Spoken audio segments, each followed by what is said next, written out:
Bueno, para dar prosecución a nuestro seminario y en realidad ya al primer panel, vamos a recibir a Sandra Char, que viene desde Argentina, María Silvia Calvo, también a Marcela Sub, está con nosotros Rocío Pereira da Costa como moderadora. Y bueno, este panel se denomina Género y Medios de Comunicación, y aquí lo que nos preguntamos es si estamos en el camino correcto.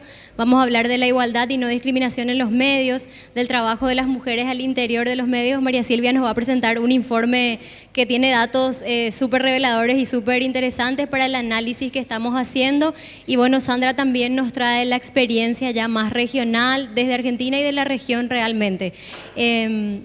Marcela va a hablarnos un poquito más del marco legal, de las leyes que también deben aplicarse en los medios de comunicación y que, digamos, en lo que es el trabajo periodístico, que es un trabajo de tiempos bastante difíciles, realmente benefician muchísimo a las trabajadoras y que deberíamos luchar las mujeres porque se apliquen en todo y cada uno de los medios de comunicación.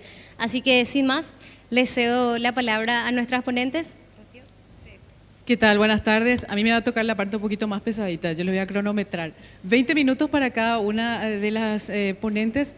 Está Sandra Char, ella nos va a hablar sobre género y medios, como ya nos decía acá la compañera. Estamos en el camino correcto.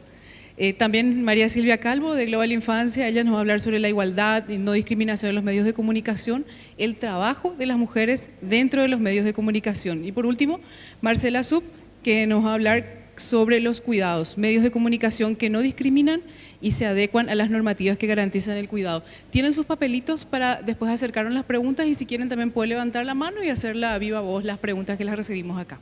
Podemos empezar. Empezamos con Sandra.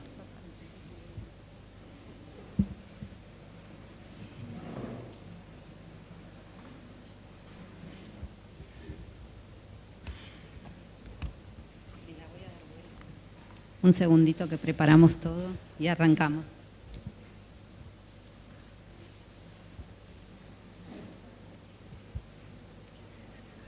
No, porque me voy a quedar parada. Yo te puedo pedir si vos me pasás el... Yo te puedo... Vos cuando yo te diga...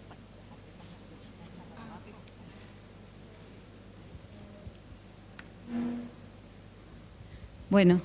Buenas tardes, muchas gracias. Me voy a poner acá si puedo ir como mirando la pantalla mientras voy hablando. Muchas gracias por la invitación. A veces una participa en eventos como más tradicionales y a veces participa en eventos como este, donde se siente muy orgullosa de haber sido justamente invitada, porque no es habitual que temas de comunicación y género despierten tanto interés. Entonces, la verdad es una alegría estar acompañando en este momento a todas y a todos ustedes y a las organizaciones que, pensaron que esto era posible y necesario y lo están haciendo.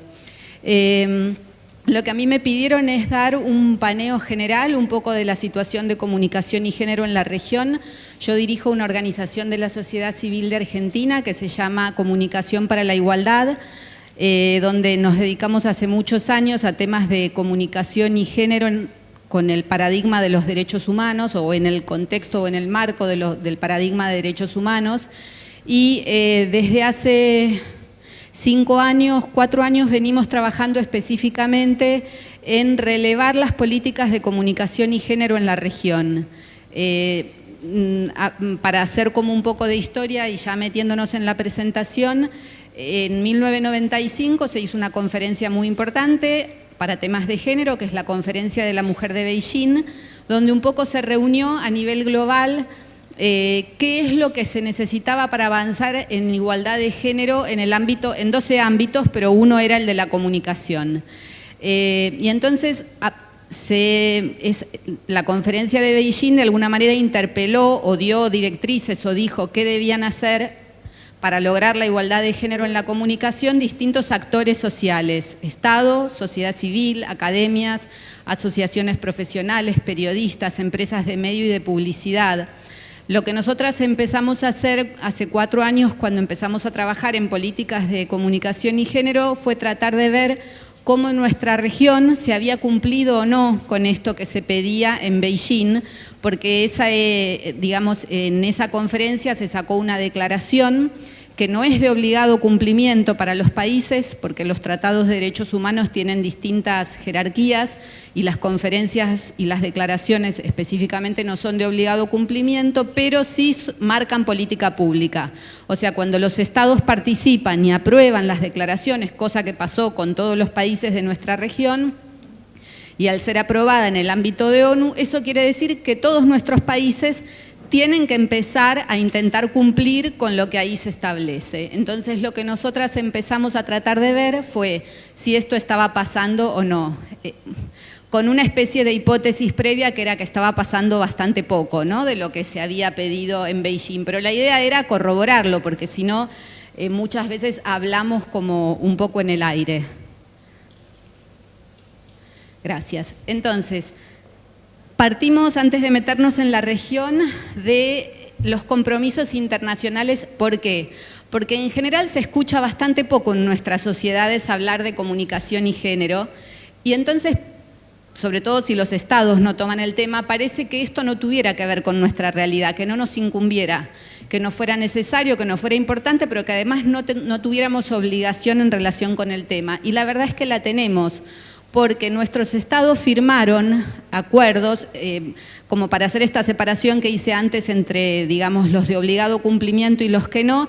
Tenemos de obligado cumplimiento vinculantes como CEDAW, la Convención para la Eliminación de todas las formas de discriminación contra la mujer, y Belém do Pará, que es regional, o sea, es de América, de la región americana, que hablan de la necesidad de remover patrones estereotipados de conducta en la sociedad en general, lo cual podría abarcar tanto a la comunicación como a la educación, o sea, distintos ámbitos donde los estados tienen el compromiso de que nuestras sociedades, para decirlo muy sencillamente, sean menos machistas y menos sexistas, tratando de bajar como esto a nuestra realidad cotidiana. O sea, nuestros estados se comprometieron a esto. En el caso específico de Belém do Pará, además, Belém do Pará tiene un artículo específico sobre medios de comunicación, cosa que no tiene CEDAW. Dice que los estados tienen que alentar que los medios de comunicación eliminen las formas de violencia hacia las mujeres. Entonces, si nuestros estados firman estos acuerdos, los ratifican después a nivel interno, etcétera, y son vinculantes, quiere decir que son de obligado cumplimiento, después tendrían que generar políticas públicas en consecuencia con lo que firman. Entonces, ahora voy acá, pero esto es a mí lo que más me importa, saber que estamos en condiciones de demandar a nuestros estados. En Argentina diríamos que se pongan las pilas, o sea, que empiecen a trabajar en estos temas, que este no es un tema secundario, terciario, que pueden dejar. Tienen la obligación de empezar a trabajar acá. Y después tenemos muchos otros tratados que no son vinculantes, donde el tema de comunicación y género, tanto a nivel internacional como regional, ha venido apareciendo los últimos años. ¿Qué quiero decir con esto? Que normativa, o sea, poner el tema en los papeles tenemos de sobra. Lo que nos está faltando es pasar a la acción. Ahí está. La declaración de Beijing, de la Plataforma de Acción de Beijing, puso 2 objetivos estratégicos para lograr la igualdad de género en los medios. Después cada uno de estos objetivos se desglosa en muchas interpelaciones particulares, ¿no? Pero los 2 objetivos son trabajar, por un lado, en la mejora de los contenidos de los medios, o sea, que los contenidos sean menos sexistas y estereotipados, y por otro lado, democratizar la estructura laboral, que es un poco a lo que refería Noelia, ¿no? O sea, que en los medios de comunicación haya más diversidad desde un punto de vista de género, y sobre todo que las mujeres lleguemos a los cargos directivos y a las áreas que no nos resultan habituales, porque en general, más o menos, ahora vamos a ver algunas cifras, pero estamos en un 30% de las redacciones, pero cuando empezamos a subir a los cargos jerárquicos, nuestro porcentaje empieza a bajar. Y además solemos estar en lo que habitualmente se llaman áreas blandas y no áreas duras temáticamente, ¿no? Y lo que pasa, si fuera solo una diferencia no importaría, pero el tema es que hay una jerarquización. Las áreas duras, como política, economía, son las que más se valoran y donde quien las ejerce, digamos, tiene mayor renombre. Y cuando llegamos a las blandas, como sociedad de espectáculos, que es donde más estamos las mujeres, esas son las menos valoradas desde un punto de vista periodístico. Bueno, ¿qué encontramos en general en relación con el cumplimiento de estos acuerdos a nivel global, no solamente en América Latina? Muy poco compromiso de los estados y de los organismos internacionales en general. Para dar un ejemplo de esto, solo menciono que la plataforma de acción de Beijing, que se revisa cada 5 años en el ámbito de la ONU, en todas sus revisiones incluyó muy poco, por no decir prácticamente nada, el tema de medios de comunicación. O sea que también hay una falta, por decirlo de alguna manera, de interés que estos últimos años pareciera empezar lentamente a revertirse con algunos movimientos internacionales de atención de los organismos sobre los temas de medios. Un nulo compromiso de las empresas de medios de comunicación, es decir, pensando en todos estos sectores a los que interpela la plataforma de acción de Beijing, quienes menos hicieron en todos estos más de 20 años son las empresas de medios por, digamos, trabajar en pos de una comunicación más igualitaria. En general, lo que pasa acá, en relación con el compromiso de las empresas, esto es un debate que ya excede a los temas de género y se va para el ámbito de la comunicación, es que las empresas ponen por delante la maximización del lucro en relación con su responsabilidad social de estar comunicando. Todo el debate en torno a si la comunicación tiene un valor simbólico que exceda, digamos, la mercancía concreta como si fuera cualquier producto, ¿no? Esto es todo un debate vinculado a la comunicación, pero en general lo que pasa es que ahí es uno de los puntos donde nos empantanamos cuando intentamos avanzar con temas de género. ¿Qué es lo que aparece en general? Cuando desde las organizaciones feministas o incluso desde algunos estados comprometidos con los derechos humanos se les dice a las empresas que tienen que modificar contenidos porque son sexistas, que sería bueno que modifiquen la estructura laboral de las redacciones, etcétera, siempre lo primero que aparece es el argumento del atentado a la libertad de expresión por parte de los medios. Entonces, acá lo que venimos diciendo las organizaciones feministas, pero hay como ¿no? Hay como algo, no sé quién está con el sonido, pero hay algo acá que suena todo el tiempo, como una radio o una voz. No sé si alguien se escucha, ¿no? Como una cosa de fondo, si se la pude. Bueno, ¿qué es lo que pasa? Las empresas dicen se está atentando contra la libertad de expresión y las organizaciones feministas, ¿qué es lo que decimos? Decimos, cuando estamos hablando de protección de los derechos humanos y de vulneración de los derechos humanos, no podemos entrar en este debate de la libertad de expresión. Podemos entrar con muchísimos otros temas, todos los protegidos en relación con la libertad de expresión, pero no cuando hablamos de protección de derechos, que son derechos también protegidos por tratados internacionales. No me voy a detener acá porque es muy complejo, merecería como toda una charla en particular, pero sí decir que acá es donde estamos empantanadas y se vio mucho esto en los últimos años en nuestra región cuando se intentó avanzar con leyes de violencia que incluyen las figuras de violencia simbólica y mediática y rápidamente los estados, las empresas de medios dijeron la figura de violencia mediática es un atentado a la libertad de expresión, no puede ser aprobada o puede ser aprobada pero no puede tener implicancias concretas en nuestro trabajo cotidiano. Bueno, acá sí ya las conclusiones de la investigación que les dije que venimos haciendo. Hasta ahora la hicimos en 10 países de la región, que son estos que están acá arriba. El año que viene vamos a hacer el tercer y último libro con apoyo, ¿dónde está Dorte? Con apoyo de la Fundación Ebert, del Centro de Competencia en Comunicación de la Fundación Ebert. Vamos a sumar 4 países más, entre ellos Paraguay, y con eso vamos a cerrar la región que ya tenemos como un paneo de la situación. Nos encontramos, por ejemplo, con que en general, ¿no? Son conclusiones muy generales para... yo dejé un libro para el sindicato y el libro igual está digitalizado para quien le interese, o sea, este es todo material disponible. Habría que leer cada capítulo, estas son conclusiones muy generales para no detenernos en cada uno. Encontramos en la región un consenso en torno a la declaración de protección de los derechos vulnerados frente a la discriminación en los medios en general. O sea, muchas de nuestras leyes vinculadas a comunicación, sobre todo en la región, tienen cláusulas que dicen que los contenidos de los medios no pueden discriminar. Y esa discriminación se detalla puede ser por múltiples razones, entre ellas a veces se avanza en decir identidad de género y orientación sexual y a veces la definición es un poco más general. Pero no es tan claro el compromiso, por un lado, con la implementación de políticas públicas en el tema, es decir, tenemos estos consensos en un nivel de normativa, pero casi en ningún país se avanzó, se pudo pasar a la instancia del diseño y la aplicación de políticas públicas. Y por otro lado, esta discriminación general que se suele mencionar en las normas no suele después hablar específicamente de la discriminación, no siempre, a veces sí, a veces no, por eso no es un consenso, de la discriminación por razones de género, de identidad de género u orientación sexual. La mayoría de las iniciativas son esporádicas y de bajo impacto. Esta escena se registra más allá de la orientación política de los gobiernos y esto es bien interesante.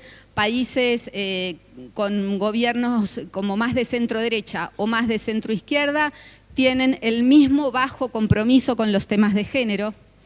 Aún donde hay normativa no ha habido transformaciones sustanciales en las escenas mediáticas. Esta un poco es la situación de Argentina, que tuvimos bastantes avances entre 2010 y 2015 y sin embargo no es que nosotras, o sea, tuvimos mucho avance en política pública, pero después cuando íbamos a ver qué pasaba en los contenidos de los medios no nos encontrábamos con que los medios eran sustancialmente diferentes en 2015 de lo que eran en 2010 en relación a cuán sexistas eran, o sea, la escena sustancialmente no había cambiado. Acá yo creo que hay que pensar en que tienen que ser políticas de largo plazo. En este momento en Argentina muchas de estas políticas están paradas o en transformación, entonces de alguna manera el proceso se interrumpió.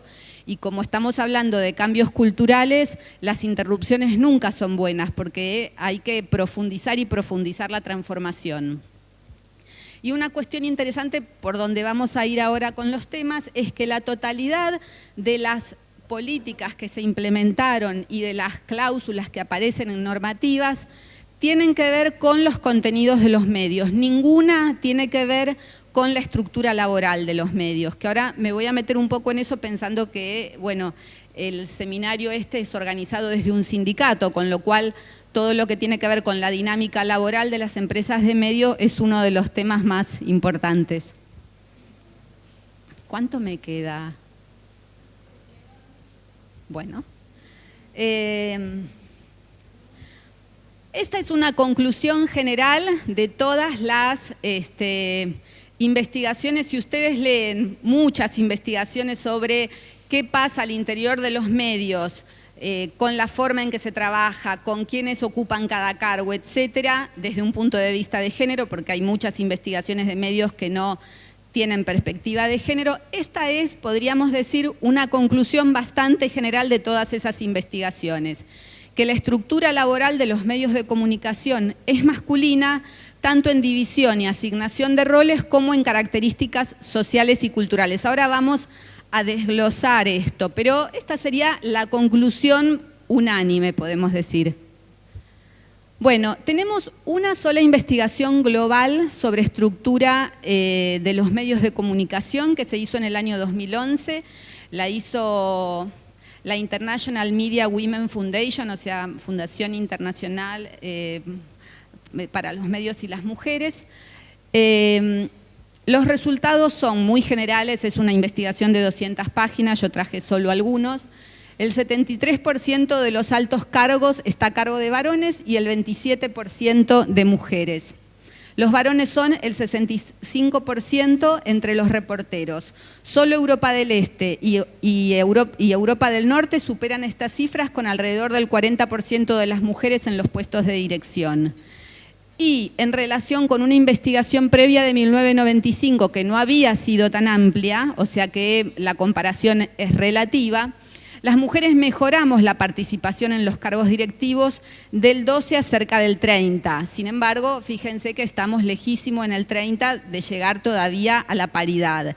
Y también, desde mi punto de vista, estas cifras las tenemos que tomar, no estas, el resultado, sino la posibilidad de generar una progresión mental. O sea, ¿qué diríamos? Ah, bueno, si en el 95 estábamos en 12 y en el 2011 estábamos en 30, en tal año vamos a estar en 50. Bueno, eso sería lógico, ¿no? Un pensamiento lógico. Pero, por ejemplo, el proyecto Monitoreo Global de Medios, que mide contenidos, no mide estructura laboral, y que se hace cada 5 años y que venía avanzando, con lo cual se habían hecho proyecciones de cuándo los medios iban a ser casi completamente democráticos. La última medición del 2015 dio un estancamiento. Entonces quiere decir que la progresión no es necesariamente lineal. Y si consideramos, por ejemplo, temas como los que están apareciendo en América Latina, que se mencionaron en la mesa anterior, del avance de posiciones muy conservadoras hablando de ideología de género y gobiernos muy conservadores que están amparando estas posiciones, yo tomaría con sutileza la idea de pensar que vamos en ascenso, porque en cualquier momento se empieza a estancar o a retroceder los indicadores. ¿Me avanzás uno, porfis? Gracias. Bueno, ¿qué dijo esa investigación para América Latina? Relevó 13 países. No estaba Paraguay, me fijé especialmente si estaba Paraguay, entre esos 13 países no estaba. Persiste la subrepresentación, o sea, esto que habíamos visto en la placa anterior. Los casos más extremos de subrepresentación fueron mi país, Chile, Costa Rica, Dominicana y Ecuador, donde había 2 varones por cada mujer periodista. Bueno, es más o menos el índice general, pero un poquito más bajo. Y 4 patrones generales de, digamos, de cómo se expresa la desigualdad hacia el interior de las empresas. La baja representación, la existencia del techo de cristal, o sea, un momento en el que las mujeres no seguimos creciendo profesionalmente, el acceso moderado a todos los niveles jerárquicos de las redacciones y la ausencia de mujeres en los cargos de decisión editoriales y entre los y las accionistas. Este es el rubro, el de accionistas, donde menos mujeres hay, o sea, cuando aparece el manejo del dinero y de la propiedad de los medios, las mujeres desaparecemos, a menos que seamos familiares, pero en ese caso la mayoría de las veces, muchas veces, no tocamos digamos, la gestión, estamos como nominalmente, se podría decir. Bueno, tendencias en general en las redacciones de los medios. Si bien suele haber bueno, estos son resultados de esa investigación más la que les acabo de nombrar, el proyecto Monitoreo Global de Medios, que lo hace cada 5 años la Asociación para las Comunicaciones Cristianas, y que si bien mide contenidos, porque no van a entrevistar a las empresas de medios, cosa que sí hizo la otra investigación, sino que mira los contenidos, a través de mirar los contenidos algunas conclusiones en relación con estructuras se pueden sacar. Por ejemplo, en la televisión, quién está al frente de los programas, quién es cronista, o quién firma las notas. Son algunas conclusiones que se pueden sacar en relación a la estructura laboral solo mirando los medios, sin ir a entrevistar, que es algo bastante más costoso desde el punto de vista de la investigación. Si bien suele haber paridad entre presentadoras de radio y de televisión, presentadoras y presentadores, las mujeres presentadoras son más jóvenes que sus colegas varones. Los varones pueden tener más de 50 años y seguir al frente de los programas, y esto no pasa con las mujeres. O sea, acá nos aparece el patrón de la belleza y de la juventud que nos excluye sobre todo de la televisión, ¿no? O sea, los varones que conducen pueden no responder necesariamente al canon de belleza tradicional, las mujeres en cambio sí tenemos que responder, y los varones pueden ser de mediana edad e incluso grandes y las mujeres no, ya ahí no llegamos, empezamos a tener que ocuparnos de otras cosas o salimos directamente de la televisión. Frente a las pantallas de la televisión no aparecen personas cisgénero. Bueno, la idea sería, traje el concepto para introducirlo, es un concepto no muy habitual, pero cuando empezamos a hablar de temas de diversidad nos tenemos que habituar a este concepto que tiene que ver con las personas que no tienen la identidad de género no coincide con el sexo biológico, ¿no? Entonces, personas cuya identidad de género no coincida con su sexo biológico no aparecen, básicamente personas trans. No vemos personas trans al frente de los medios de comunicación. Esta es una exclusión abismal que la verdad que hasta que no empezaron a aparecer los temas de diversidad en la comunicación, ni siquiera nosotras que investigábamos estos temas tomábamos nota de estas exclusiones. Las mujeres cubren principalmente los temas de ciencia y salud, lo que les decía antes de áreas blandas, y en todas las demás áreas de las redacciones somos menos del 35%. Pero en economía, política y gobierno y deporte somos menos del 20%. Vuelvo a decir, lo que es relevante es que economía, política y gobierno son las jerarquizadas. Ya me quedan 2 placas, ya estoy terminando. Otras situaciones inquietantes que aparecen también en las redacciones de los medios y que quizás están menos visibilizadas. Acoso sexual y mayor acoso laboral. Mayor acoso me refiero a que las mujeres somos víctimas de mayor acoso laboral que los varones. La incompatibilidad con las tareas de cuidado, por ejemplo, una pregunta que nos podemos hacer es ¿por qué las mujeres somos mucho menos habituales en los horarios matutinos, por ejemplo, de la radio? O en los horarios o incluso en los nocturnos. Esto quizás está un poco más democratizado, pero en general hay una tendencia de las mujeres a tratar de estar en la casa con sus hijos e hijas en los horarios en que estos requieran mayor atención. Entonces solemos descuidar lo que pueden ser el crecimiento en espacios profesionales en esos horarios. Una pregunta que es válida, que quizás las mujeres no la hacemos, pero hay que empezar a hacérsela. ¿Es atractivo trabajar en redacciones abiertamente machistas, donde además de acoso, chistes y violencias específicas, por ejemplo, nos asignan mayoritariamente temas de género y nos relegan de los temas relevantes? Estas son, en general, formas de violencia que todas las mujeres periodistas transitamos, pero pocas veces las verbalizamos o las ponemos sobre la mesa, porque ya forman parte de nuestro cotidiano profesional. Otra cuestión que aparece también y que tampoco es muy hablada, ¿qué pasa con la rosca política? Esto se ve más, no sé si acá se le dice igual, en Argentina se le dice rosca política. Se ve mucho más fácilmente en temas empresariales, pero en los medios también pasa.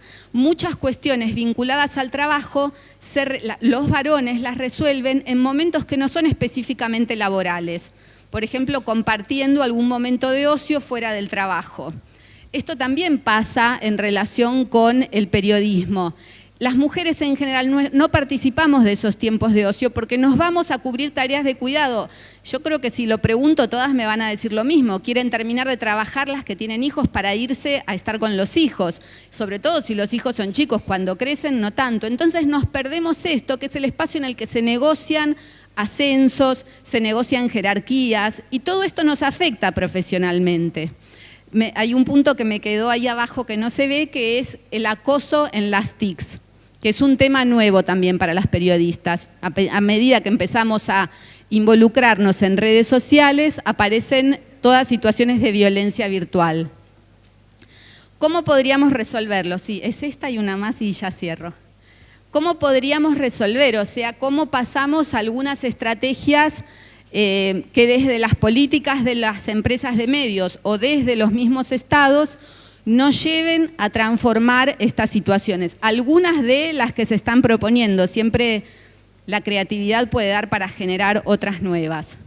Contrataciones y promociones de mujeres, que somos la mayoría en las carreras de comunicación. Podría haber políticas de género de las empresas que dijeran, bueno, en esta empresa queremos lograr la paridad, entonces vamos a trabajar en la contratación específica de mujeres hasta que tengamos un plantel, por ejemplo, 50 y 50. O vamos a incorporar personas trans en Argentina. Por ejemplo, se está empezando a trabajar en el cupo trans, que es en el ámbito público por ahora nada más, que es la incorporación de personas trans en un 10%, ese es el cupo trans. Entonces el Estado tiene leyes, algunas instancias del Estado que dicen que el 10% del personal tiene que ser trans. Eso es una estrategia de acción afirmativa para incorporar a la población trans a trabajos formales, que es de donde siempre quedó excluida. Bueno, lo mismo podemos pensar en relación con las mujeres. Designación de mujeres en áreas de acceso no habitual. Esto también puede ser una política de género de un medio. La empresa se plantea la problemática de género y dice, bueno, pero a ver, si no tengo mujeres cubriendo economía, empiezo a incorporar mujeres para este tema, por ejemplo. Protocolos de violencia de género y acoso laboral y sexual. Empezar a tener protocolos internos para saber cómo nos manejamos cuando aparezcan estas situaciones, no que queden libradas al azar. Políticas de conciliación, trabajo, familia para mujeres y para varones, no solamente para mujeres, porque esto es una trampa, ¿no? Que las mujeres tengamos part-time nada más, no, que también los varones tomen un part-time porque hay que ocuparse de tareas de cuidado.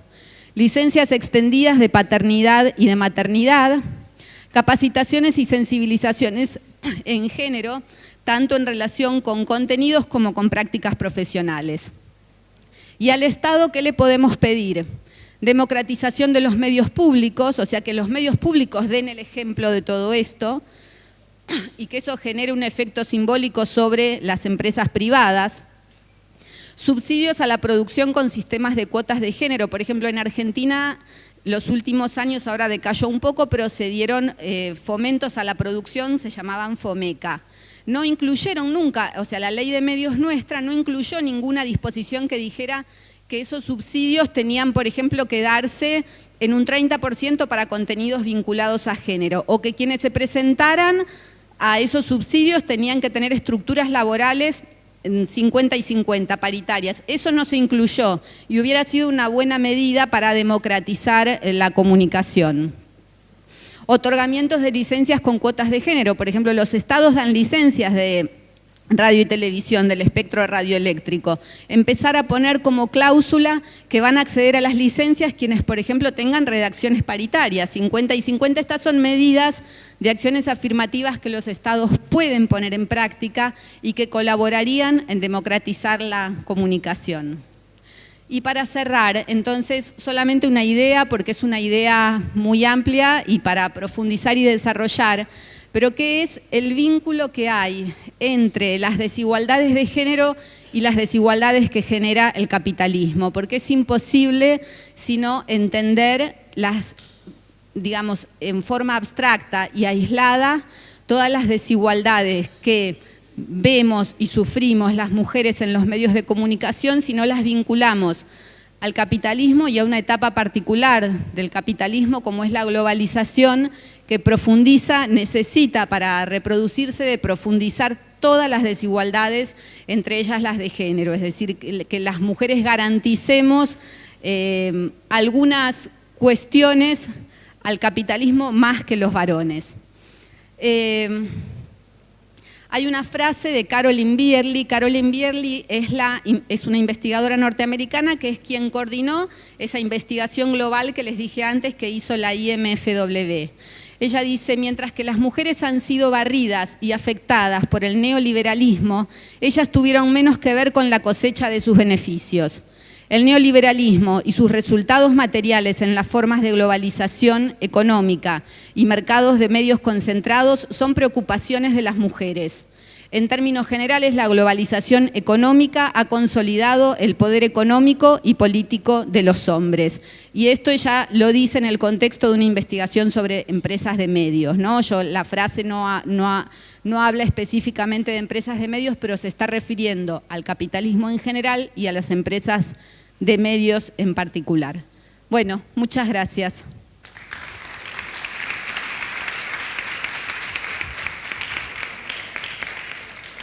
Gracias, Sandra. Ella es nuestra panelista internacional. Antes de despedirla por completo a Sandra, quiero contarles brevemente nada más el resumen del currículum de Sandra. Ella es periodista, licenciada en Ciencias de la Comunicación, presidenta de la Asociación Civil Comunicación para la Igualdad y directora del Diploma de Comunicación, Género y Derechos Humanos dictado por Comunicación para la Igualdad, con co-certificación de la Comisión Interamericana de Mujeres de la Organización de Estados Americanos, de la OEA. También es docente de la Universidad Nacional de Buenos Aires, es coordinadora para América Latina de la Alianza Global en Medios de Comunicación y Género. Además, ella compiló y editó, entre otros, los libros Las palabras tienen sexo, Políticas Públicas de Comunicación y Género en América Latina y Comunicación y Género en Derechos Humanos.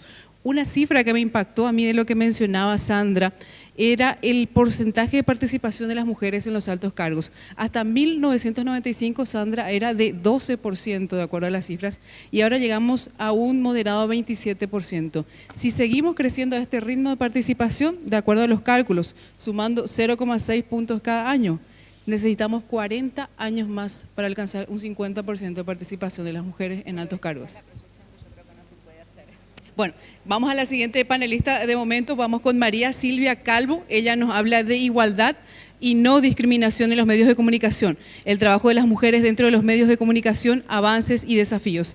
Es un informe Sensibilidad de Género en los medios de comunicación, un trabajo de ONU Mujeres y Global Infancia. Adelante.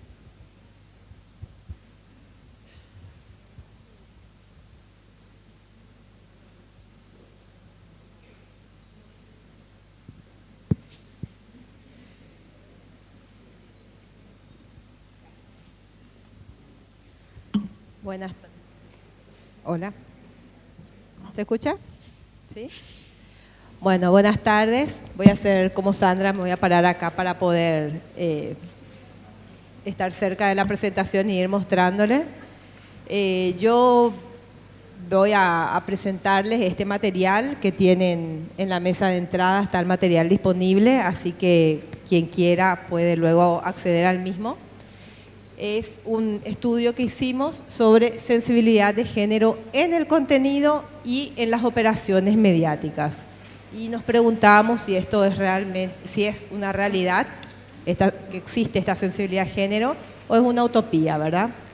Bueno, y básicamente es la experiencia paraguaya de la aplicación de unos indicadores de géneros para medios de comunicación que desarrolló UNESCO, conocidos con las siglas GSMI, y que se aplicó por primera vez en nuestro país y luego se aplicó ya en otros espacios también. Jazmín, no sé si podés ayudarme con... Bueno, brevemente, otro por favor. Solamente contarles, yo soy de Global Infancia, como habían dicho, brevemente contarles por qué, porque esto tiene que ver con lo que estamos haciendo. Es una organización que trabaja hace 22 años en la línea de los derechos de la niñez en Paraguay. O sea, yo vengo del ámbito de la niñez realmente, y dentro de Global, entre otras acciones, yo estoy coordinando la Agencia Global de Noticias, que tiene 14 años de estar trabajando en Paraguay, un trabajo estratégico y articulado con periodistas y medios de comunicación, y que básicamente trabajamos en 3 líneas de acción: el monitoreo, la movilización y la capacitación. Entonces, realmente, lo nuestro tiene que ver con este trabajo de monitoreo que... motivo por el que UNESCO, digamos, se acerca a nosotros a solicitar este estudio, ¿verdad? Si bien la niñez es nuestro tema central, hemos trabajado otras temáticas sociales y hemos monitoreado el comportamiento editorial de los medios en relación a otras temáticas, y entre ellos el de género, en esta oportunidad de manera mucho más específica.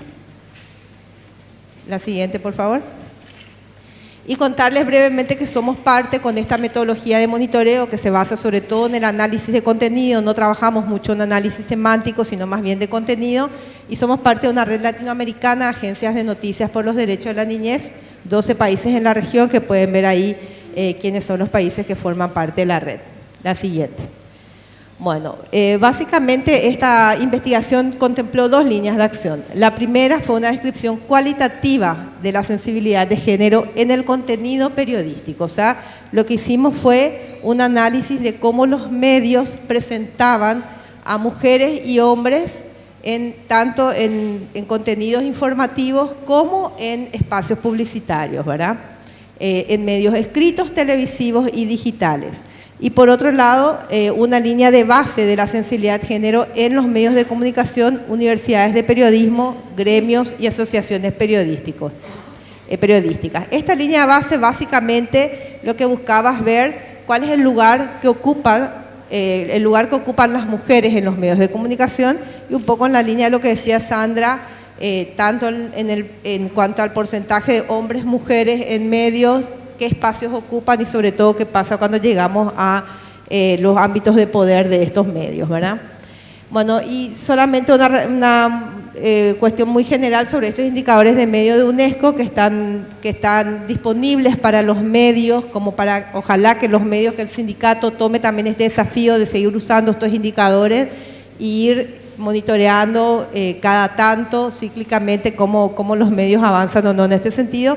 Son un conjunto de indicadores no normativos que fueron diseñados para los medios de comunicación en todas sus formas, ¿verdad? Y lo que busca es que justamente los medios hagan que el tema de igualdad de género sea algo transparente, comprensible para la audiencia, y que se analicen ellos mismos, que se analicen internamente, ¿verdad?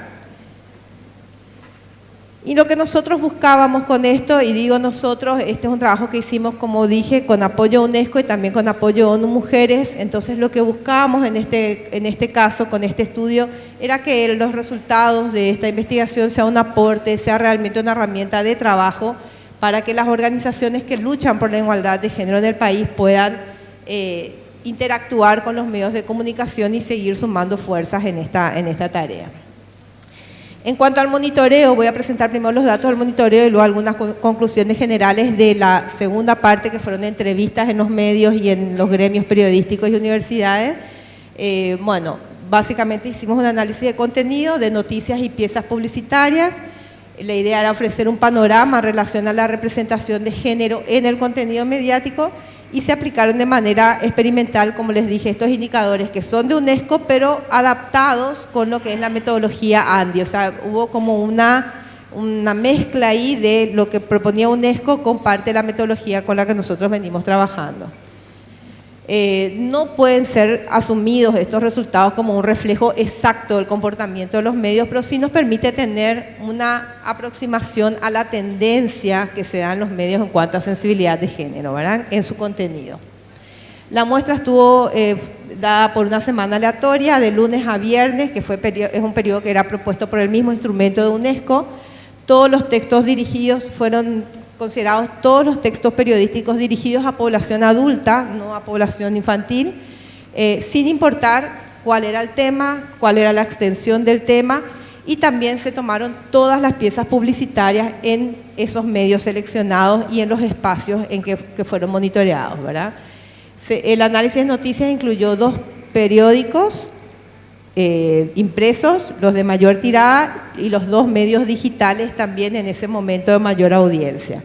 Y el análisis publicitario incluyó 2 canales de televisión de mayor audiencia en su horario central. Se tomaba el noticiero de mayor audiencia del canal y la telenovela de mayor audiencia del canal. Y dos periódicos también de mayor tirada, que de ellos también tomamos la parte publicitaria. Bueno, ¿y cuáles fueron las principales tendencias que encontramos en este sentido? La siguiente, por favor. Lo primero que vimos es que efectivamente en el contenido mediático el foco está puesto en los hombres, está centrada en los hombres, la mirada es la que domina la cobertura periodística. En los 4 medios esto coincidió, los 4 mostraron el mismo comportamiento, y solo el 15% de las publicaciones colocan el foco en las mujeres. Acá, estos porcentajes de acá son ya promedio, 41,88% está puesto en hombres, 15% en mujeres. La diferencia del 100% es por lo que ustedes ven acá, que tenemos menciones genéricas, cuando no habla ni de hombre ni de mujer en particular, también sobre todo eso, ¿verdad? O que no se menciona o que se habla en general, ¿verdad? Y vemos que, si le das otro clic, que la menor presencia de la mujer tiene que ver con la niña en los medios digitales, y la mayor presencia de hombres se da en prensa escrita, ¿verdad? Siguiente.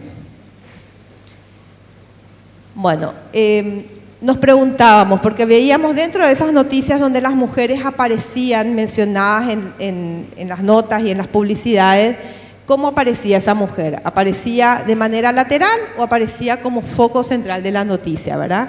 Y con un aparente optimismo podíamos ver que sí, que hay una mayoría, lo que está en rojo es donde la mujer aparece como foco central. O sea, el principal tema del que se habla, cuando se habla de mujer, o sea, la mujer ocupa el protagonismo, ¿verdad? Pero lastimosamente lo que veíamos es que en realidad, por eso nos quedamos con la pregunta, cuando se hablan de cosas más triviales. ¿Puedes avanzar, por favor? Se habla de situaciones que no son claves dentro de la agenda país, ¿verdad? Y acá vemos un poco justamente que la prensa es obviamente un espejo del ejercicio del poder. Los temas que más fueron tratados, que creo que Sandra también mencionaba un poco de estos, tienen que ver con política y gobierno. Fue el más tratado en los 4 medios, más del 30% de las notas hablaban de estos temas. Y la cobertura periodística refleja efectivamente ese ejercicio del poder en el Paraguay, donde los principales cargos ejecutivos son ocupados por hombres. El 39,64% están protagonizadas por hombres frente a un 13,21% de mujeres, ¿verdad? Cuando se habla de gobierno y se habla de política, los hombres son los que están en el centro de la agenda también de los medios. La siguiente, por favor. Otro punto que vimos que nos llamó la atención es la fuerte presencia de estas dos temáticas, deportes y economía. Luego de política y gobierno, estos son los dos temas más fuertes en los medios, ¿verdad? Deporte fue el segundo, con aproximadamente casi 19% de las noticias, y principalmente cuando se habla de deporte se habla de hombres. Casi en el 62% de las notas deportivas se habla de hombres frente a un 12-13% en donde se habla de mujeres. Siempre recordamos que la diferencia porcentual del 100% tiene que ver con menciones genéricas. Y en economía y negocio pasa algo similar, siendo el tercer tema mayor presencia. La diferencia es menor en este caso, pero sigue siendo mayoritaria para los hombres. Un 30% de las notas de economía hablan de hombres y un 8% hablan de mujeres. Bueno, y entonces veíamos, bueno, ¿en qué entonces se destaca la mujer? ¿En qué temas la mujer tiene mayor destaque? Podemos ver ahí que, ¿le puedes dar un clic? Creo que tiene unas, no, retrocede nomás, perdón. Podemos ver que en todos los temas la mujer tiene una presencia mucho menor. El lila clarito es el de la mujer, ¿verdad? Y estos son de los hombres, ¿verdad?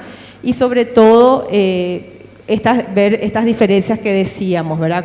Acá podemos notar bien la diferencia en política y gobierno, la gran diferencia también que se da en deporte, o sea, en todos los temas realmente la mujer tiene una presencia exigua, ¿verdad? Otro punto que nos llamó la atención, porque de forma particular y en nuestro trabajo con ONU Mujeres, había como un particular interés en ver qué tanto se hablan de temas importantes en la agenda vinculado a la lucha de género, ¿verdad? Y el tema feminicidio fue uno de los temas que incluimos, que no estaba obviamente en los indicadores de UNESCO, pero que nosotros decidimos incluir, y vimos que solamente son temas que podrían incidir positivamente en la formulación de políticas públicas, pero ni una sola nota habló de feminicidio en este periodo. Había un 11% que hablaba de muerte de mujeres, pero ninguna sola hizo alusión de manera concreta y clara a lo que es el feminicidio. Y en el ejercicio, otro tema que habíamos seleccionado, ejercicio de la sexualidad, tampoco fue tema de agenda de ninguna de las noticias monitoreadas. Feminismo es otro tema del que tampoco se habla. Una sola de las 1.151 publicaciones analizadas tuvo como tema feminismo. No se registraron en todo el periodo notas sobre teorías, derechos o luchas de género. No fue un tema presente en la agenda, y no se presentaron ningún tipo de reflexiones o debates sobre el tema, ¿verdad? La siguiente. Otro dato que nos pareció muy llamativo no es solo que se habla más de hombres, sino que son los hombres los que proporcionan la información en la agenda mediática mayoritariamente. Es decir, a quien más se consulta cuando se habla de cualquier tema en los medios es a los hombres. Entonces acá tenemos este gráfico que nos muestra cómo el comportamiento de hombres y mujeres consultados por medios, donde podemos ver también con mucha claridad que los iconitos lilas casi no se despegan del piso y son muy inferiores a los varones. Estamos hablando de una diferencia de entre 50 puntos de diferencia aproximadamente. Siguiente, por favor. Bueno, y acá sí te pido que vayas pasando un comparativo por los distintos temas que tuvimos nosotros. Estos son los distintos temas que estuvieron presentes. Y vemos, las mujeres están representadas con el rojo, en qué temas las mujeres proporcionaron mayoritariamente la información. En discapacidad, en educación y en hogar. Esos son los temas en donde los que las mujeres fueron más consultadas. Y los hombres, en que fueron más consultados, en salud, en guerras y conflictos, hogar, este fue un tema llamativo, hogar, en política y gobierno, en economía y negocios. Entonces ahí se ve muy claro cómo está dividida la agenda de consultas, en qué tipo de temáticas son consultados hombres y mujeres. Siguiente, por favor. Bueno, y si vemos las fuentes por digamos, de dónde provienen estas fuentes, también podemos ver estas diferencias donde en todos los casos la mayoría es de hombres, ¿verdad? Siempre los hombres están mucho más presentes en el ejecutivo, en el legislativo, en empresas privadas, pero en donde se acorta un poco más la diferencia es en la ciudadanía en general, ¿verdad? Ahí hay una consulta un poquitito mayor a mujeres y en organizaciones de la sociedad civil. Cabe destacar que son dos sectores que no son fuentes, digamos, no me sale la palabra, no es calificada lo que quiero decir, pero no son como las, no los oficiales, sino estas son como las fuentes, como decíamos, como más duras, más, esto es como una opinión de un ciudadano en la calle, ¿verdad? Es diferente, el otro es como una opinión más profesional, ¿verdad? Bueno, y este sí fue un dato que nos llamó muchísimo, ¿verdad? Decíamos acá, cuando el hombre da la información o cuando la mujer cuando el hombre construye la información, cuando es un periodista quien redacta la nota, un periodista hombre, o cuando es una periodista mujer quien redacta la nota, ¿de quiénes hablan? Acá tenemos, vamos a mirar prensa escrita porque realmente digital fue un porcentaje, un comportamiento extraño, digamos. Pero vemos que cuando la mujer es autora, el rojo, la mujer autora, habla obviamente de la mujer mucho más que el hombre, ¿verdad? En cambio, cuando el hombre es autor, ¿verdad? La presencia de cualquier manera, la mujer igualmente habla más de hombres que de mujeres, ¿verdad? O sea, si bien la mujer habla un poco más de mujeres que los hombres, igualmente, si comparamos cuánto habla mujeres y hombres, también en las notas, probablemente por las temáticas, por, digamos, cómo se encara la información, se habla nuevamente más de los hombres. Otra conclusión tiene que ver con que el poder público marca la agenda, el poder ejecutivo es el que encabeza la lista de las fuentes más consultadas, como vimos. El 17% de estas consultas fueron a ministros, a directivos, a voceros del gobierno central, ¿verdad? Y preferentemente nuevamente fueron hombres, con una diferencia bastante alta entre la presencia de representantes de este sector, hombres y mujeres. La segunda fuente más escuchada fue la Legislativo Nacional, donde las mujeres ocuparon un 22% de las consultas frente a un 76% de voces masculinas del Legislativo. Y un hecho llamativo que no se dedicó ni un solo editorial, digamos, relacionado a temas específicamente de mujeres, y de 22 artículos de opinión que fueron analizados, solo uno hizo referencia a niñas, todos los otros hablaban de hombres, de situaciones vinculadas a los hombres. Bueno, y si miramos la presencia de hombres y mujeres por el tipo de género periodístico, podemos ver que nosotros siempre miramos con especial cuidado lo que es artículo de opinión, reportajes, entrevistas, editoriales, porque son los formatos periodísticos que permiten un desarrollo más exhaustivo, más minucioso, más extenso, y en estos justamente podemos ver que prácticamente en el caso de la entrevista, el 100% hizo referencia a hombres. En el caso de los artículos de opinión es muy marcada también que hay una mayoría, solo 4,55 hizo referencia a mujeres, ¿verdad? Entonces vemos que también en los espacios de la prensa en donde se podría aprovechar mejor para un debate, para una reflexión, para un análisis, la presencia de la mujer es insignificante. Bueno, en cuanto a las piezas publicitarias, tenemos un comportamiento muy similar. La mayoría es presencia masculina, ya sea como protagonistas, como locutores, cantantes de los jingles, son los que están más presentes en los avisos publicitarios. Acá tenemos ya con menor diferencia, pero siguen siendo más, ¿verdad? Y sobre todo en los anuncios televisivos, donde superan 17 puntos la presencia masculina a la femenina. La mujer como protagonista, vemos que en el casi 75% de las ocasiones en que la mujer forma parte de la pieza publicitaria, lo hace como protagonista. Esto que podría ser un elemento positivo, veamos uno más por favor, Jazmín. Sin embargo, vemos que en la mayoría de los casos, en las publicidades, sobre todo, la mujer aparece reforzando y reafirmando estereotipos desde roles, ocupaciones y perfiles que son tradicionalmente conferidos a hombres y mujeres, ¿verdad?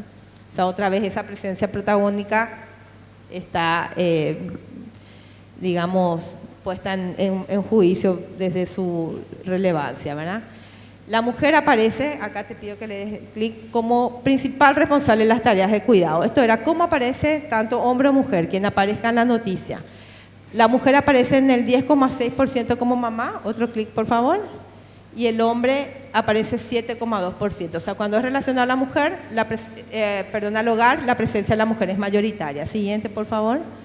Por otro lado, vemos que como ama de casa, la mujer aparece en el 7,8% y el hombre ni una sola vez. El hombre, sin embargo, aparece con mayor fuerza que la mujer como profesional, el siguiente, como ejecutivo, siguiente. Entonces vemos cómo se presenta la mujer más asociada y puedes pasar a la siguiente.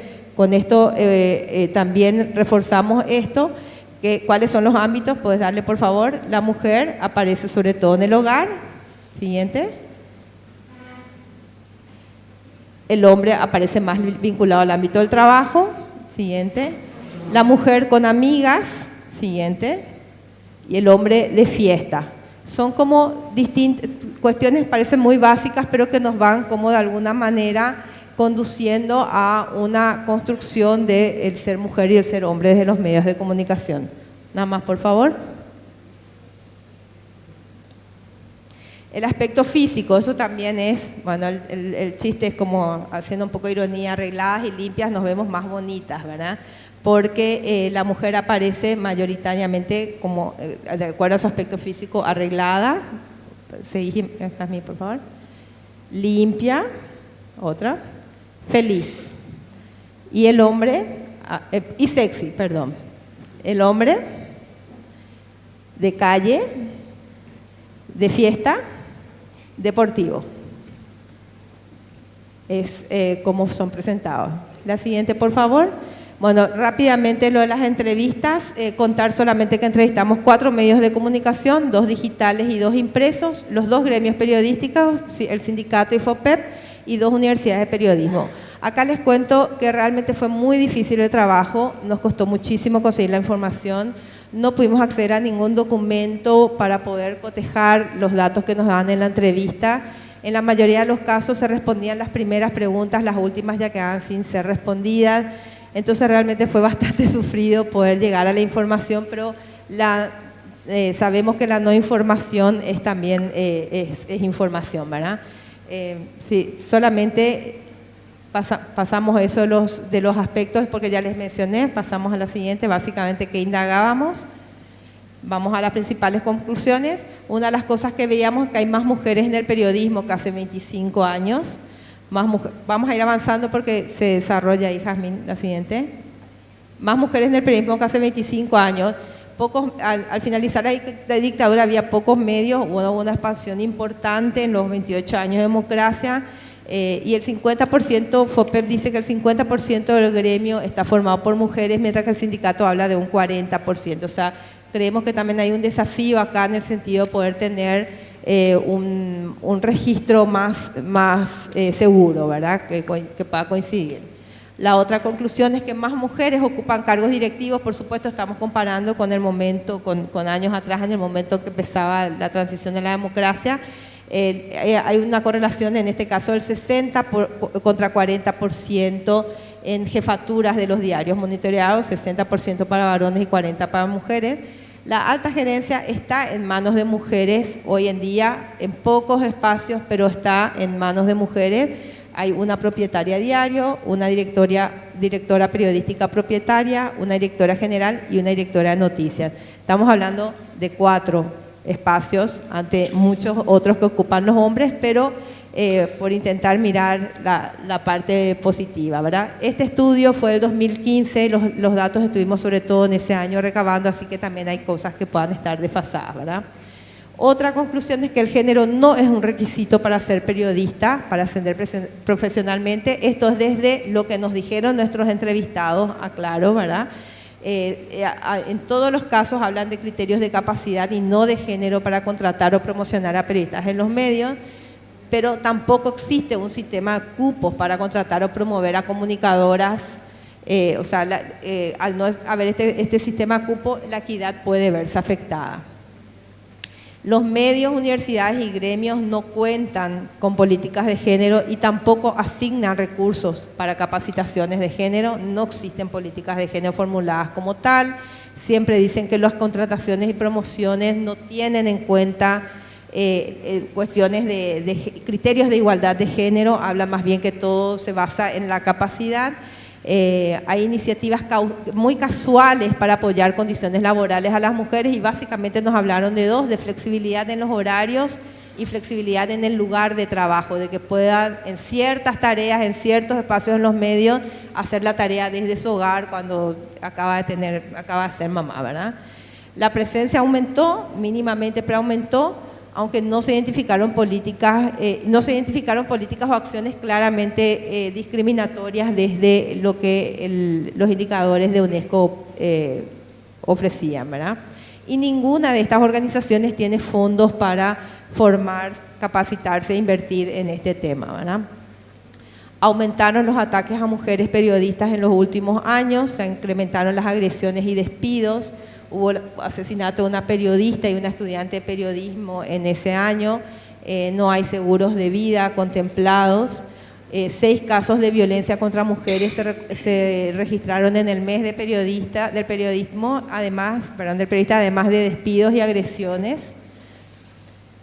Y bueno, y básicamente eso estarán como las principales dificultades que encontramos, que es lo que ya les venía mencionando anteriormente, que fue un momento muy difícil donde aumentaron los ataques, las persecuciones a trabajadores de la prensa, nos costó mucho conseguir la información y bueno, los cuestionarios también eran muy largos, muy exhaustivos y eso hacía que en general las personas no tenían la predisposición para darle el tiempo necesario para poder responder eso. Bueno, y eso es todo. Realmente es un pedacito, hay mucha información en los materiales que tienen disponibles. Muchísimas gracias.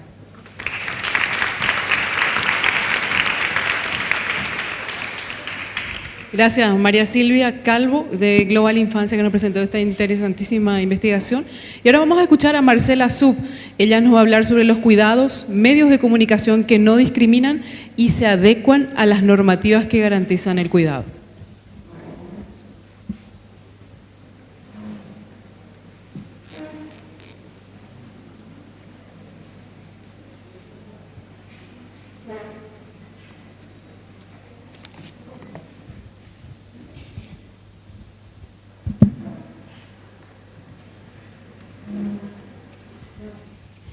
Hola, buenas tardes. Gracias por la invitación a las compañeras del sindicato. Y bueno, a mí me toca hablar hoy de un tema que es como el deber ser. O sea, el deber ser, lo que establecen ya las normas laborales para la protección de los derechos de las trabajadoras y en especial las normas que están vinculadas a los temas de cuidados. Sabemos que existe una gran brecha entre el deber ser y el es, ya estuvimos acá escuchando algunos datos, y bueno, y el desafío que se nos plantea.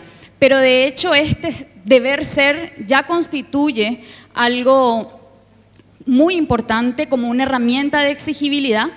Sabemos todos los desafíos que tenemos dentro de la empresa y en el ámbito laboral, pero al menos tenemos ya las normas jurídicas reconocidas y en camino y bueno, nos queda un trecho todavía largo, pero tenemos esta norma de exigibilidad que es también algo muy importante. Bueno, ¿me puede ir pasando? Sí, por favor. Vamos a hablar un poco de los derechos laborales, los permisos de salud y maternidad y lactancia, una ley también muy importante en el Paraguay, y las normativas sobre violencia laboral, acoso y lo que se conoce como moving, también que están garantizadas en nuestra ley. Respecto a los derechos laborales, las trabajadoras como periodistas en los medios de comunicación tienen, bajo el principio de igualdad y no discriminación establecido en el artículo 46 de la Constitución Nacional, todos los derechos que tienen y que le corresponden a los hombres también. Hay por ley y por Constitución Nacional, igualdad salarial, una jornada laboral ordinaria establecida en 8 horas diarias y 48 horas semanales conforme a la Constitución, y extraordinaria en caso de cumplirse jornadas extensas o jornadas extraordinarias al horario pactado del trabajo, también corresponde un pago adicional. Descansos legales obligatorios, feriados y vacaciones legales, condiciones de trabajo dignas, es decir, las empresas nos tienen que proveer de esas condiciones del trabajo para poder realizarlo libremente y con todas las herramientas posibles. Estabilidad laboral que se adquiere a los 10 años de permanecer en un mismo puesto de trabajo, en una misma empresa, y la ley, incluso la jurisprudencia, es decir, los fallos de los tribunales han dicho que se presume que el despido dentro de los 9 años ya constituye una presunción de despido de la empresa para que ese trabajador no adquiera estabilidad laboral. Entonces podemos decir que desde los 9 años, 9 años y medio, ya es considerada una estabilidad. Derecho a organizarse en defensa de los intereses es un derecho constitucional que además no requiere autorización previa del empleador.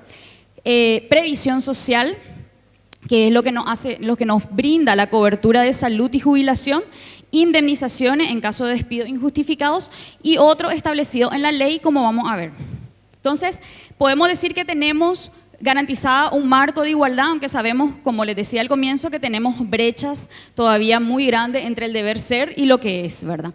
Respecto a las guarderías infantiles, esta es una ley muy importante porque es una disposición del Código del Trabajo que se reformó en el 2013 y establece que todos los establecimientos industriales y comerciales, las empresas, con más de 50 funcionarios de uno u otro sexo, es decir, de ambos sexos, no habla solamente de mujeres. Y en eso consistió, de hecho, la reforma del Código del Trabajo, porque el Código del Trabajo hablaba de mujeres. Entonces, con esta reforma se habla de trabajadores de uno u otro sexo, con un mínimo de 50, están obligados a habilitar guarderías para niños menores, niñas menores de 2 años. Esta es una disposición que las empresas deberían de cumplir. Y si no lo hacen, tienen una multa de aproximadamente entre 10 y 30 jornales por cada trabajador y trabajadora afectada. El jornal mínimo hoy sería de aproximadamente 68.000 guaraníes, entonces pueden hacer los cálculos. Esta es una normativa que muchas veces se ve sustituida dentro de los contratos de trabajo por una bonificación. No sé si es el caso de algunas de ustedes en las empresas, pero en los bancos, por ejemplo, son muchos los requisitos que se necesitan para poner una guardería y el cuidado de la criatura está a cargo del empleador, entonces muchas empresas lo que hacen en realidad es darle un bono a la trabajadora para que con ese bono cubrir ese saldo de la guardería. Le es más barato a las empresas dar un bono a la trabajadora que tener una guardería dentro de la empresa. O sea, esto es algo que cotidianamente acontece, principalmente en el ámbito de los bancos. Sin embargo, es una disposición que es muy importante y que también puede ser parte de los contratos colectivos de trabajo y de los pactos que se hagan con los sindicatos.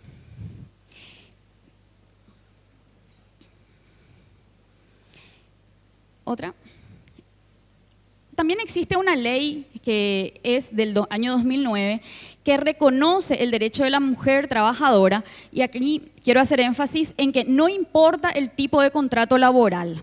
Decía Noelia cuando daba sus palabras iniciales de que habían compañeras de trabajo que por el tipo de contrato que tenían, un mes ya tenían que volver. Bueno, tanto la ley 3803, que es la ley que establece un día de licencia a mujeres, un día de licencia por año remunerada para hacerse estudios de Papa Nicolau y mamografía, lo mismo la ley de lactancia materna, dicen que cualquiera sea el tipo de contrato de trabajo. Y quisiera leerles porque es muy expresa esta normativa, dice: toda trabajadora, dependiente o no, del sector público o privado, con cargo permanente, temporal o contratada, con cargo electivo o no, o sea, acá incluso alcanza a las parlamentarias o a las concejalas. Gozan de licencia remunerada de un día laboral cada año para someterse a exámenes de Papa Nicolau y mamografía. Entonces, también es importante que sepamos que no importa el tipo de contrato que tengamos, tenemos estos derechos, ¿verdad? Un día pago, una ausencia justificada de trabajo, es necesario hacer un trámite simple que es solamente notificar al empleador dentro de las 48 horas y 48 horas posteriores presentar haberse realizado el estudio, salvo por supuesto casos de urgencia, y la multa es de 2 jornales mínimos para cada mujer afectada, es decir, cuando se te niegue el permiso o cuando se te descuenta ese día laboral. Entonces eso también se puede denunciar y es responsable la Dirección de Higiene y Seguridad del Ministerio del Trabajo. Después tenemos la ley de maternidad y lactancia. Esta es una ley del año 2015, es una ley que todavía no está plenamente en vigor y le voy a explicar por qué. Bueno, la ley establece varios tipos de permisos de maternidad y de lactancia. El primero, el permiso de maternidad, que es de 18 semanas ininterrumpidas. Se pueden tomar 2 semanas antes del parto o las 18 semanas después, va a depender de cada mujer, de cada persona, ¿verdad? Esta ley fue muy importante porque Paraguay tenía antes solamente 12 semanas, entonces pasamos con esto a 18. Este permiso se puede extender hasta 24 semanas cuando hay un nacimiento prematuro, o sea, si el bebé nació de manera prematura, si tiene bajo peso al nacer, si tiene alguna enfermedad congénita, se puede extender. Y también se puede extender en caso de embarazos múltiples, 1 mes por cada hijo después del segundo a más.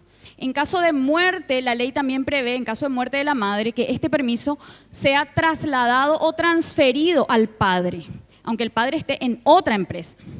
Yo trabajo en un medio, mi marido trabaja en otra empresa, sí, en caso de fallecer, él puede usar en la otra empresa de este beneficio legal, porque él tiene que cubrir eso o la persona que queda a cargo de la criatura, ¿verdad? Los pagos, les decía que esta ley no entró completamente en vigencia porque antes el IPS solamente pagaba el 25% del salario mínimo, y ahora el IPS va a pagar el 100%, pero se estableció que ese pago iba a ser de manera gradual. Y de hecho hoy uno de los grandes problemas que se tienen en el IPS, y conocerán ustedes la denuncia en todos los medios, respecto a las demoras que hay en el pago por las licencias de maternidad. Y acá hay algo muy importante, porque lo que paga el Instituto de Previsión Social, el IPS, corresponde al sueldo declarado. Muchas empresas lo que hacen para no pagar un excesivo monto a la previsión social, reportan el sueldo mínimo. Entonces a ustedes les pueden decir, vamos a reportar el mínimo en IPS para que te salga más barato, ¿verdad? Para no descontarte tanto. Pero al final sobre ese mínimo va a ser lo que te van a pagar en el IPS por permiso de maternidad y también va a ser tu porcentaje de jubilación. Entonces, en realidad estamos perdiendo de ambos lados las mujeres con este tipo de negociaciones. Entonces, el 100% a cargo de IPS, actualmente el IPS solamente paga 75%. El 100% va a empezar a pagar recién a los 3 años de la vigencia de la ley que se cumplen el próximo año, en octubre del 2018. A partir de ese año en adelante, ya va a haber una cobertura del 100%. ¿Y qué pasa para las trabajadoras que no tienen IPS? Y ojo, repito lo que dice la ley, cualquier tipo de contrato es el empleador quien debe pagar a la trabajadora el monto de su sueldo. O sea, la ley específicamente establece de que si no está inscrita en el IPS o está con retraso, el empleador quien debe asumir esa carga. Y además, las mujeres gozan de algo que se conoce como fuero maternal. Es decir, que no pueden ser despedidas cuando estén en estado de gravidez y hasta 1 año después de nacido el bebé, ¿verdad? Este fuero maternal está constitucionalmente garantizado y después lo encontramos en la ley de lactancia materna. Un fuero bastante importante porque en otros países, incluso en Europa, el fuero maternal te cubre solamente lo que te dura el periodo de lactancia materna exclusiva, que son 6 meses. Acá te cubre hasta 1 año después. Respecto a la lactancia, ya una vez pasado el periodo de maternidad, se tienen 90 minutos hasta los 7 meses del bebé y 60 minutos hasta los 24 meses. Hay un poco una contradicción entre la ley y el decreto y es algo que hay que que ver, que es que en realidad el permiso de lactancia dice contados desde el reintegro de la madre al trabajo y no desde la edad del bebé. Entonces, porque ahí tenemos 12 semanas, 18 semanas prácticamente menos, ¿verdad? Entonces, algo que no se entiende muy bien. Y durante esos 90 minutos y 60 minutos, la mujer tiene la libertad de organizar ese tiempo como ella quiera. Puede llegar más tarde, puede irse más temprano, puede cortar la jornada laboral y esto es un permiso remunerado, es decir, se considera tiempo de trabajo. La adopción también goza, en caso de que una persona adopte, también tiene derecho a 18 semanas con el niño o la niña adoptada cuando es menor de 6 meses y 12 semanas si tiene más de 6 meses. Y esta ley también amplió el permiso de paternidad. El permiso de paternidad antes de esta ley era apenas de 3 días, ahora pasó a ser 14 días corridos, que son 2 semanas, y se consideran días trabajados. Y está a cargo del empleador pagar esta licencia de paternidad. Pero hay unas condiciones para eso. Uno, que obviamente el que quiera gozar de un permiso de paternidad tiene que reconocer a la criatura, ¿verdad? Y tiene que además recurrir al registro civil de las personas a inscribirla. Entonces, este es un procedimiento que debe hacerse y que el Estado reconoce que debe, en ese periodo de 2 semanas, realizarse. Hay algo también muy importante y que nos afecta a todas, que tiene que ver con las salas de lactancia. Las salas de lactancias también están reguladas en la ley y se establece que cada 30 trabajadoras, no dice que estén embarazadas, no dice de que tienen que estar en edad reproductiva, dice 30 mujeres trabajadoras. Toda empresa que tenga 30 mujeres debe tener una sala de lactancia. Igualmente hay una normativa específica del Ministerio de Salud de cómo debe ser este espacio. La mujer igualmente puede lactar en cualquier lugar que ella encuentre conveniente. Y hay una multa de 100 jornales mínimos por cada mujer que trabaja en una empresa cuando ésta no tenga una sala de lactancia. 100 jornales mínimos a 68.000 guaraníes el jornal, son más o menos 6.800.000 por empleada, por mujer. Bueno, la violencia laboral, el moving y el acoso. Podemos pasar. La violencia laboral está ahora ya reconocida en la nueva Ley Integral contra la Violencia, la Ley 5777. Está en el artículo 7, inciso G, que habla y es bastante detallado respecto a qué se considera violencia. Esta ley es una ley especial, una ley que solamente protege a las mujeres, habla solamente de violencia contra las mujeres, más allá de las críticas que también se le pueden hacer, una ley que ha ampliado el reconocimiento de diferentes formas de violencia, entre ellas la violencia mediática, la violencia simbólica, la violencia contra los derechos reproductivos, la violencia política y, bueno, tenemos hoy también la violencia laboral. Entonces, también es importante este reconocimiento de violencia laboral porque en el Código Penal se reconoce solamente el acoso y el acoso siempre con un tinte sexual, es decir, se reconoce el acoso sexual y siempre tiene que ser en relación de jerarquía, es decir, cuando tu jefe te acosa. Si te acosa tu compañero de trabajo o tu inferior, eso ya no es considerado acoso. Pero con la ley integral y con una normativa que vamos a ver, sí aplica en relaciones horizontales. No sé si se entiende. ¿Sí? Bueno, la violencia laboral dice, es la acción de maltrato o discriminación hacia la mujer en el ámbito del trabajo ejercida por superiores o compañeros de igual o inferior jerarquía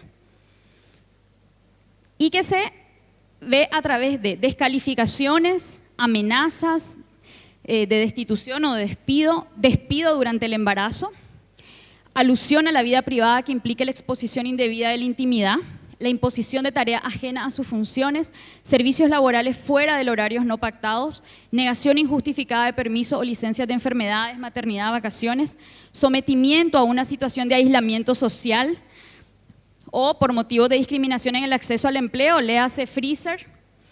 Y en el 9 tenemos la imposición de requisitos que impliquen el menoscabo de la condición laboral de la mujer y se incluye, van a encontrar en la última parte, la prueba del embarazo.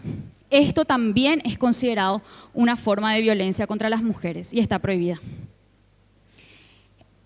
La ley establece que respecto a este tipo de violencia, el Estado debe establecer medidas para prevenirla, atenderla y erradicarla. Y el responsable en este ámbito, el Ministerio del Trabajo, del Empleo y Seguridad Social.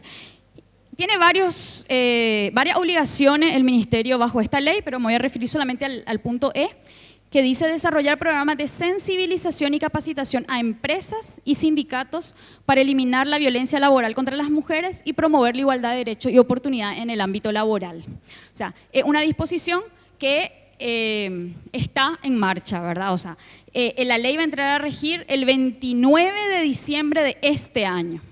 Y para eso, bueno, el decreto reglamentario ya está en vigencia y la idea es que esto, bueno, se empiece a mover, ¿verdad?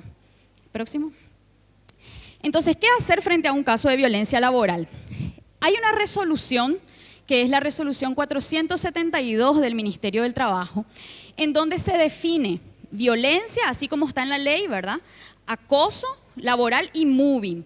Y no solamente, como les decía, se limita a lo sexual, habla de todo tipo de manifestación de violencia. En esta resolución se establece que todas las empresas con más de 10 funcionarios, hombres o mujeres, debe establecer en su reglamento interno expresamente el procedimiento aplicable ante denuncia de acoso, violencia laboral o moving. Este procedimiento debe estar contemplado en el reglamento interno de manera expresa, debe establecerse las sanciones dentro del reglamento y deben además establecerse las medidas de prevención y control y programas de educación, formación, información a las y los trabajadores para la prevención de la violencia. Eso es una obligación que tienen hoy ya las empresas en Paraguay. ¿Y cuáles son las sanciones? Las sanciones son las que establezca el reglamento de la empresa conforme la gravedad del caso. Puede ser una llamada a la atención, puede ser una amonestación, puede ser una desvinculación temporal sin goce de sueldo, o puede ser incluso el despido. Si es una cuestión grave, la empresa puede despedir al acosador sin derecho a indemnización, porque se considera una causa justificada de despido. Y si es el empleador el acosador, ¿qué pasa? Si es el empleador el acosador, ahí la trabajadora tiene derecho a retirarse de manera justificada del trabajo y solicitar una indemnización. También hay multas a las empresas que no tengan este reglamento interno y que no establezcan las sanciones. Esto también se debe comunicar a la Dirección de la Mujer Trabajadora del Ministerio del Trabajo y tiene una multa entre 20 a 30 jornales por persona afectada. ¿Qué otras disposiciones laborales podemos encontrar? Bueno, en la ley 5777, que es esta ley integral contra la violencia que va a entrar en vigencia, a regir a partir del 29 de diciembre de este año, también podemos encontrar algunas cosas como los permisos laborales, es decir, se establece un sistema de tolerancia y flexibilidad en los horarios de trabajos de las mujeres que han sido víctimas de violencia y que necesitan de alguna manera acompañar los procesos judiciales o los trámites legales, etc. Entonces, se establece una flexibilidad ahí. El incumplimiento de la ley de lactancia materna es considerado una forma de violencia, conforme a esta ley. Y hay un artículo específico que no corresponde a la cuestión interna que estamos narrando ahora, ¿verdad?, respecto a los derechos laborales, pero trata de cómo los medios, el artículo 35, cómo los medios de comunicación deben abordar los casos de violencia contra las mujeres en la transmisión de noticias, ¿verdad? Entonces, quisiera leerle el 35 y voy a dejar copias de la ley también si quieren, traje algunas. El artículo 35 dice: los medios de comunicación social deben garantizar el respeto a la dignidad e intimidad de las mujeres en situación de violencia y sus hijos, hijas y dependientes en la difusión de la información relativa a los hechos de violencia. Pero bueno, este es un tema para otro seminario, así que muchas gracias.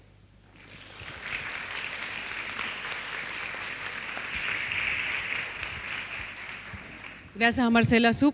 Y recibimos ahora sus consultas, si las tienen por escrito, si quieren plantearlas a viva voz.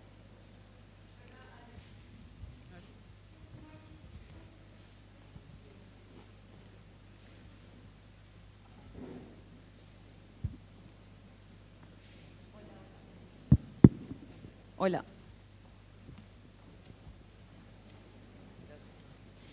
Para Marcela, yo soy María Alejandra Acosta, soy de Pilar, soy periodista y estoy en la gobernación de Ñemucú.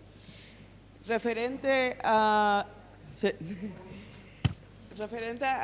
las leyes que estuviste mencionando, solo se da para los casos de trabajadoras que están en los medios de comunicación privados, o también se da para funcionarias que están en instituciones públicas. Público y privados. Yo me refería a empresas porque, bueno, pero es para público y privados. Y, como les reiteraba, cualquier tipo de contrato. Sea un contrato temporal, sea un contrato en relación de dependencia, sea un contrato civil, si estás prestando una relación civil también laboral con la empresa o con el Estado, y el Estado con mayor razón tiene más responsabilidad incluso, ¿verdad? ¿Alguien más? Ahí, Mirta.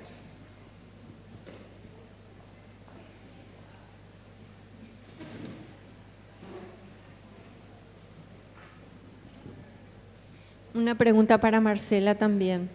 Marcela, desde tu punto de vista, si hay una relación, a ver, te quiero explicar, si hay una relación entre la vulneración de derechos y la corrupción, es decir, el Estado está obligado a cumplir la ley, sin embargo, las personas, yo ya no trabajo para el Estado, pero en algún momento estuve, y me consta que desde las direcciones se les dice explícitamente a las mujeres: acá no aplicamos esta ley. Eso yo no sé si es considerado corrupción o es solamente una vulneración de derecho. Y se sabe tan poco y hay tanta desprotección que en general todas nomás terminan como calladas y amoldadas por temor. Pero mi pregunta concreta, ¿es posible trabajar esto como un concepto de que están siendo corruptos porque están abusando de poder en ese momento? Están vulnerando un derecho y están obligados a cumplir la ley.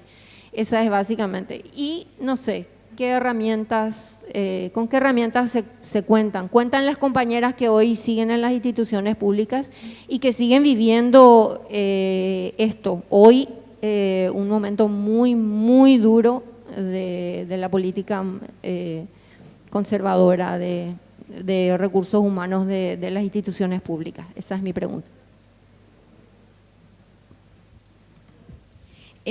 Bueno, yo no me refería a instituciones públicas, disculpe nuevamente, porque en realidad pensé que era más cuando hablamos era sobre empresas, pero las instituciones públicas tienen otras normativas complementarias a esta. Hay otras resoluciones de la Secretaría de la Función Pública muy expresas respecto al acoso laboral y la violencia sexual contra las mujeres dentro de las instituciones públicas que bueno, lastimosamente no traje preparado, pero hay un procedimiento también establecido dentro de la Secretaría de la Función Pública para la denuncia de estos casos. Y por el decreto que reglamenta la Ley 5777, las instituciones públicas tenían un plazo para adecuarse, porque esta ley, ustedes saben que se aprobó el año pasado, a finales de año, y tenía un año para entrar en vigencia. Y la idea de ese un año era justamente que la ley entre en vigencia con la normativa, con el presupuesto, con los funcionarios públicos capacitados, para que cuando entrara en vigencia el Estado, el aparato estatal estuviera preparado para recibir todas estas formas de violencia y bueno, ir trabajando al interior.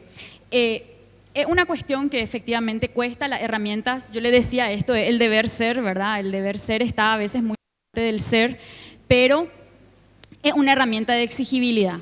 O sea, quienes trabajamos en derecho sabemos lo que cuesta tener el reconocimiento de derechos. Miren nomás cómo estamos con las trabajadoras domésticas, ¿verdad? Que legalmente tienen una discriminación del 40% menos que cualquier otro trabajador y trabajadora del país.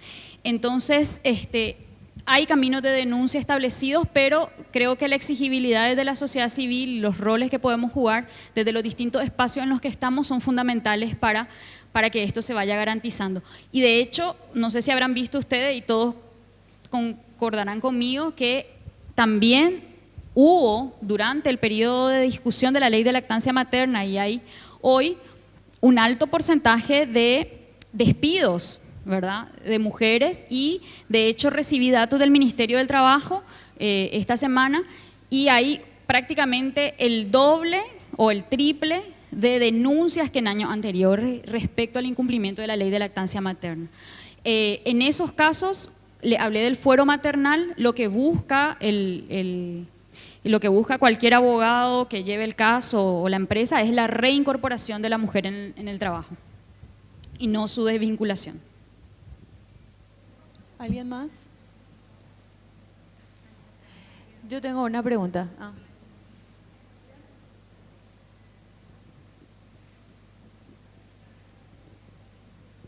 Buenas tardes a las disertantes y bienvenida también a la disertante, ¿verdad?, extranjera. Mi pregunta sería para las tres, ya que estamos hablando sobre la diversidad de género.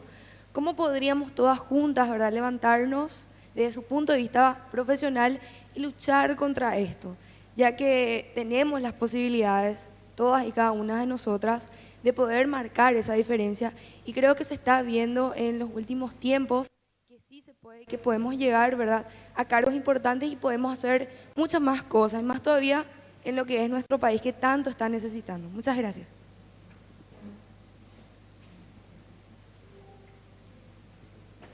Hola. Hola. ¿Vos sos trabajadora de prensa? Sí. Bueno, me parece que Noelia les dejó una puerta súper abierta, ¿no?, en relación con un pacto de mujeres. Me parece que ahí, digamos, ya hay una puerta abierta dentro del sindicato para trabajar, y desde mi punto de vista siempre que generen asociaciones, organizaciones donde se nucleen con temáticas y problemáticas parecidas para incidir en espacios políticos y públicos, eso es positivo. Yo te digo, como una experiencia de Argentina que para nosotras es muy rica también, es una red que tenemos de periodistas especializadas y especializados en género, que es la Red PAR, que se creó hace 10 años y es una herramienta que nos ha servido muchísimo tanto para incidir en temas de contenidos como para compartir problemáticas vinculadas a prácticas profesionales y laborales. Pero cualquiera de los dos casos, el punto central es júntense. O sea, solas no van a conseguir nada. Júntense con personas que tengan temáticas y problemáticas parecidas y empiecen a activar desde distintos espacios. Bueno, mi recomendación iría por lo mismo, ¿verdad? O sea, la necesidad de crear estos espacios de mujeres, de generar estas sinergias, esta sororidad, y en ese marco es fundamental la negociación de contratos colectivos de trabajo si se trata de garantizar los derechos de las trabajadoras dentro de las empresas. Claro que ahí existe un mínimo y un máximo, te dicen cuando hay 50 o más trabajadores, y en el caso de las lactancias 30, si son empresas más pequeñas, cuesta más, pero se pueden negociar en los contratos colectivos los bonos, como les decía antes. Pero los contratos colectivos a partir de los sindicatos son fundamentales. Yo creo que lo que podría agregar a lo que ya dijeron las compañeras es que tenemos que evidenciar todas estas situaciones, ¿verdad? Muchas veces gana el cansancio o el descreimiento, ¿verdad? Creer que no se va a cambiar o hace tanto que venimos diciendo esto y bueno, y evidenciar desde los distintos lugares donde podamos. En nuestro caso pudimos hacerlo a través de ver cómo los medios están enfocando este tema y cada uno de su espacio poder ver cómo dar luz a esta realidad, ¿verdad? Y seguir, levantarse y seguir luchando.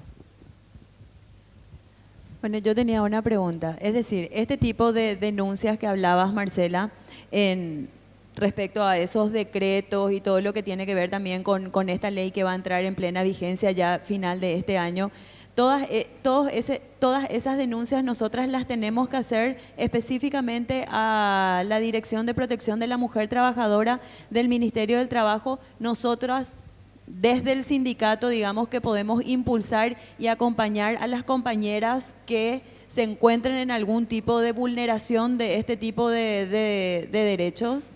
Según la normativa, la resolución 472, la empresa tiene que tener en su reglamento interno el procedimiento específico para recibir la denuncia, quién es el órgano receptor de la denuncia, posiblemente sea la Dirección de Recursos Humanos, por ejemplo, y se establece ahí cómo debe ser el sumario. Primero, la mujer puede, a través del sindicato, obviamente, denunciar y internamente la empresa tiene que tomar medidas, sin perjuicio de que, por supuesto, en paralelo se notifique el inicio del sumario o la denuncia que se remitió al interior de la empresa a la Dirección de la Mujer Trabajadora del Ministerio del Trabajo. Pero una disposición específica de que las empresas con más de 10 trabajadores tienen que tener en su reglamento interno el procedimiento específico que van a adoptar en caso de violencia laboral, moving y acoso laboral. Y las sanciones al acosador. No tenemos. Bueno. No tenemos. Eso tiene que estar en el reglamento interno y es algo que puede estar en la agenda del sindicato para plantear. Tenemos tiempo cumplido, si hay una última, o cerramos ya acá y hacemos el break. Bueno. Cerramos entonces, les agradecemos muchísimo a Sandra Char de Argentina, a María Silvia Calvo y a Marcela Sur. Muchas gracias.